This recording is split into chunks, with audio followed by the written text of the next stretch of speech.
9월 28일 목요일입니다. 오늘 함께 나눌 말씀 역대하 33장 10절에서 19절까지의 말씀입니다. 제가 봉독하겠습니다.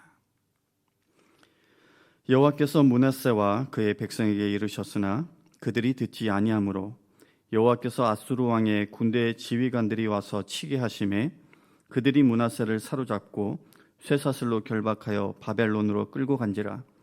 그가 환난을 당하여 그의 하나님 여호와께 간구하고 그의 조상들의 하나님 앞에 크게 겸손하여 기도하였으므로 하나님이 그의 기도를 받으시며 그의 간구를 들으시사 그가 예루살렘에 돌아와서 다시 왕위에 앉게 하심에 므낫세가 그제서야 여호와께서 하나님이신 줄을 알았더라. 그 후에 다윗 성박 기온 서쪽 골짜기 안에 외성을 쌓되 어문 어기까지 이르러 오벨을 둘러 매우 높이 쌓고 또 유다 모든 견고한 성읍에 군대 지휘관을 두며 이방 신들과 여호와의 전의 우상을 제거하며 여호와의 전을 건축한 사내와 예루살렘에 쌓은 모든 제단들을 다 성 밖에 던지고 여호와의 제단을 보수하고 화목제와 감사제를 그 제단 위에 드리고 유다를 명령하여 이스라엘 하나님 여호와를 섬기라 하매 백성이 그의 하나님 여호와께만 제사를 드렸으나 아직도 산당에서 제사를 드렸더라. 므낫세의 남은 사적과 그가 하나님께 한 기도와 선견자가 이스라엘 하나님 여호와의 이름으로 권한 말씀은 모든 이스라엘 왕들의 행장에 기록되었고 또 그의 기도와 그의 기도를 들으신 것과 그의 모든 죄와 허물과 겸손하기 전에 산당을 세운 곳과 아세라 목상과 우상을 세운 곳들이 다 호세의 사기에 기록되니라. 하나님의 말씀입니다. 잠시 기도하겠습니다. 하나님 아버지, 이 시간 주님의 은혜를 구합니다.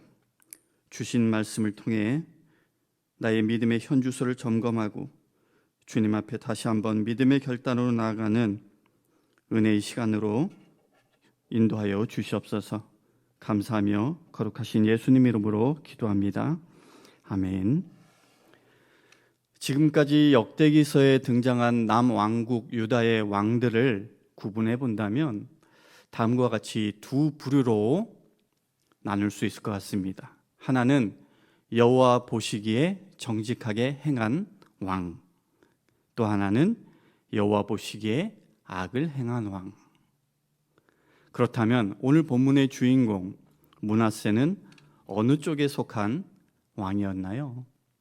이미 아시겠지만 역대기 기자는 이 므낫세의 행적을 보도하면서 오늘 33장 2절에 그를 여호와 보시기에 악을 행한 왕으로 소개하고 있습니다.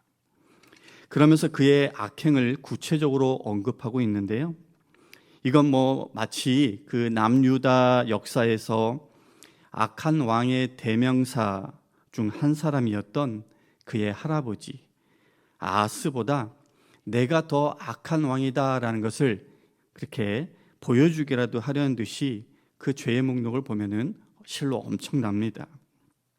므낫세는 우선 선왕이자 부친이었던 히스기야가 헐어버린 산당을 다시 세웠고 또한 5만 가지 우상을 세우고 심지어는 아하스처럼 인신 제사를 행한 등 많은 우상 숭배의 죄악에 깊이 빠져 있었습니다. 더 나아가서 자기가 만든 우상을 성전 안에 세우고 이방신을 섬기는 제단을 성전 안에 만드는 등 하나님의 성전을 더럽히는 큰 죄를 저지르기도 했습니다. 그런 므낫세가 백성들의 타락에 얼마나 결정적인 영향을 미쳤는가? 오늘 9절에 이렇게 기록하고 있습니다. 유다와 예루살렘 주민이 므낫세의 꾀임을 받고 악을 행한 것이 여호와께서 이스라엘 자손 앞에서 멸하신 모든 나라보다 더욱 심하였더라. 열왕기서는요, 므낫세가 저지른 수많은 그 악행이 남유다가 멸망하게 된 주요 원인으로 그렇게 여길 정도로 이 므낫세는 정말로 사악한 왕이었던 것이죠. 그런데 하나님은 그런 므낫세를 바로 심판하거나 징계하지 않으셨습니다. 오늘 본문 10절에 여호와께서 므낫세와 그의 백성에게 이르셨으나 그들이 듣지 아니하므로, 하나님께서 그들에게 말씀하셨다는 거예요. 어떤 말씀을 하셨는가? 오늘 역대기 말씀을 통해서는 알 수 없지만 열왕기 하에 보면은 이런 내용이 나옵니다. 열왕기하 21장 12절에서 15절까지만 제가 읽어드리겠습니다. 그러므로 이스라엘의 하나님 여호와가 말하노니 내가 이제 예루살렘과 유다에 재앙을 내리리니 듣는 자마다 두 귀가 울리리라. 내가 사마리아를 잰 줄과 아합의 집을 달인보던 추를 예루살렘에 베풀고 또 사람이 그릇을 씻어 엎음같이 예루살렘을 씻어 버릴지라.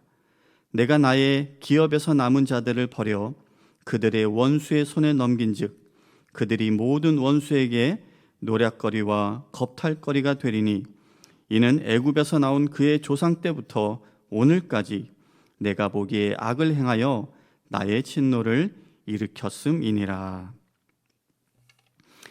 이렇게 하나님은 심판과 징계를 내리시기 전에 므낫세와 유다 백성들에게 경고하심으로 그들이 돌이킬 수 있는 기회를 주셨습니다.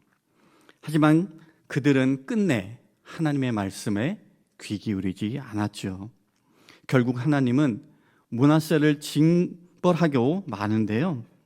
오늘 본문 11절에 보면은 하나님께서 아수르의 군 지휘관들을 징계의 도구로 삼아서 유다를 치게 하시고 그들이 므낫세를 사로잡아 바벨론으로 끌고 가게 하셨습니다.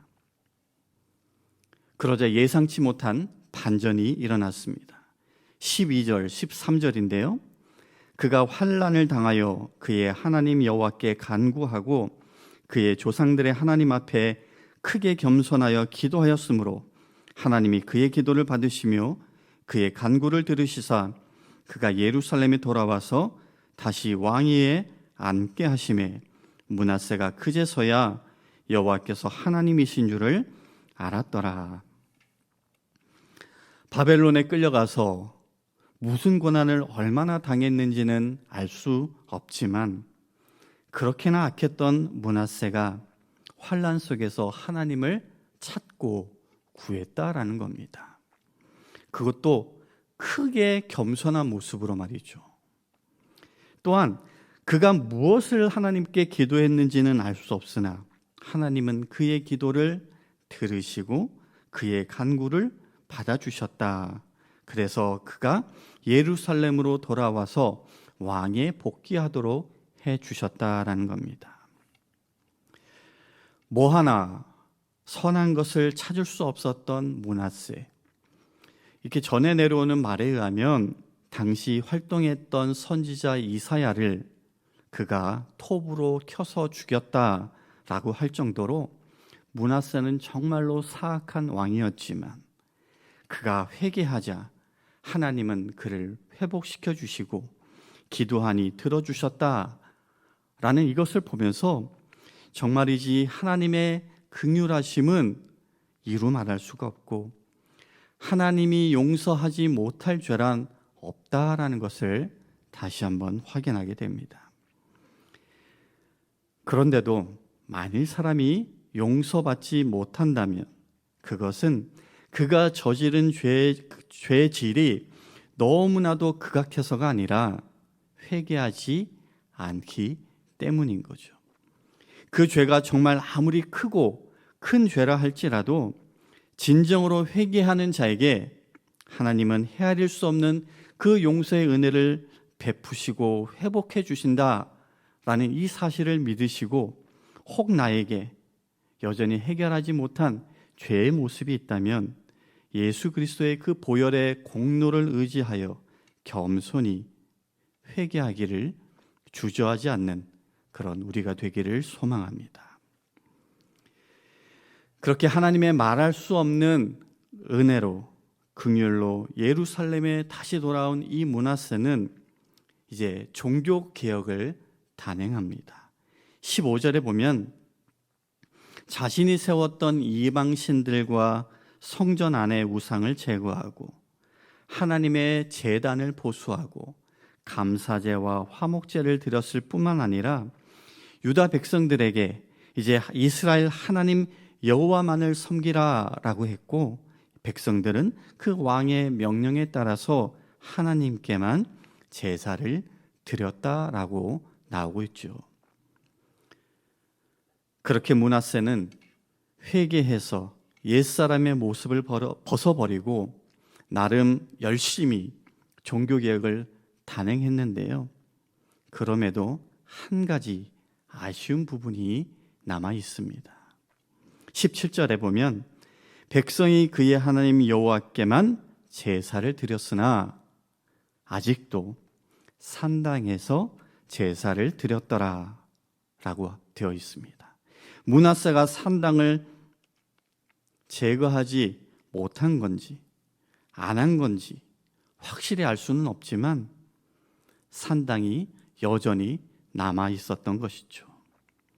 사실 이 산당 제거 문제는 므낫세만이 아니라 이전부터 계속해서 이어져 온 문제였습니다. 그래서 열왕기서를 보면요, 선한 왕으로 평가받는 왕들조차도 오직 산당은 제거하지 아니하였으므로라는 이 아쉬움의 표현이 따라다니는 것을 볼 수가 있어요.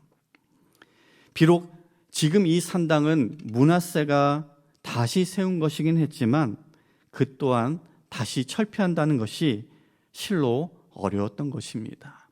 해서 요시야의 경우에는 산당 제거 작업만 무려 6년이 걸렸다라고 성경에는 나와 있습니다.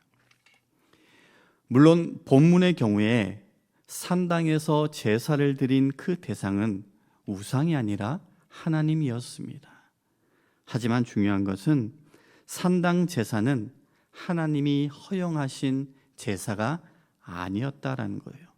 이 당시의 제사는 예루살렘 성전에서 드려야 했기 때문이었습니다. 그렇게 유다 백성들은 제사를 드리기는 했지만 자기들 임으로 편한 대로 산당에서 제사를 드린 것인데, 이것은 과거 우상 숭배할 때의 그 습관이 여전히 남아 있었던 것이다 라고 볼 수 있겠습니다. 이것을 보면서 죄의 뿌리를 한 번에 완전하게 드러내어 제거하기란 결코 쉽지 않다라는 것을 보게 됩니다. 그렇기 때문에 우리는 죄를 애시당초 가까이 해서는 안 됩니다. 악은 어떤 모양이라도 버리라라고 했던 데살로니가 전서 5장 22절의 말씀처럼 우리는 어떠한 악의 모양도 멀리 해야 하는 것이죠. 하지만 현실은 그것과는 좀 거리가 있다라는 것을 또한 우리는 고백하지 않을 수가 없습니다. 여러분, 우리가 나름 열심히 신앙생활을 한다고 하지만 혹시 므낫세가 산당을 제거하지 못한 것처럼 우리에게도 제거하지 못한 그런 산당과 같은 죄의 모습이 남아있지는 않은지 한번 살펴보아야 하겠습니다. 아무에게도 보이고 싶지 않은, 아무에게도 들키고 싶지 않은 나만의 산당이 남아있다라고 한다면 하나님께 정직하게 고백하고 주님의 그 은혜를 힘입어서 그 뿌리까지 온전히 뽑아내어 그렇게 주님 기뻐하시는 믿음의 여정을 걸어가는 우리 모두가 될 수 있기를 주님의 이름으로 간절히 축원합니다. 기도하겠습니다. 하나님 아버지, 아무리 큰 죄라도 진정으로 회개하면 주님께 용서받지 못할 것이 없음을 오늘 말씀을 통해 다시 배웠습니다.